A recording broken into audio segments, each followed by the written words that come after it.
Rangers endured a nightmare start to their Champions League playoff against Club Brugge, suffering a damaging defeat that could significantly hinder their hopes of reaching the group stage of Europe's elite competition.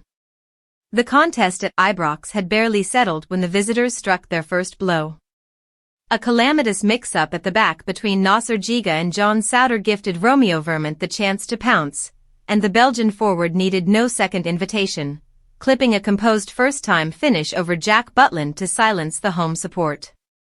If the opening goal was a setback, what followed moments later threatened to unravel Rangers entirely. From a Christos Solis corner, the defense switched off, leaving Jorne Spileers inexplicably unmarked in the heart of the box. The Brugge defender made no mistake, volleying beyond Butland with precision to double the lead after just 7 minutes. Ibrox, so often a fortress on European nights, was stunned into silence as Rangers faced a mountain to climb before they had even settled into rhythm. Russell Martin's men looked rattled, their backline disorganized and their midfield struggling to regain control. Club Brugge, sensing vulnerability, pressed high and forced mistakes. The pressure told again just after the 20-minute mark when Mechele was allowed far too much time and space outside the box. With Rangers slow to close him down, the defender unleashed a ferocious half-volley that flew beyond Butland, leaving the home side trailing by 3 goals before the midway point of the first half.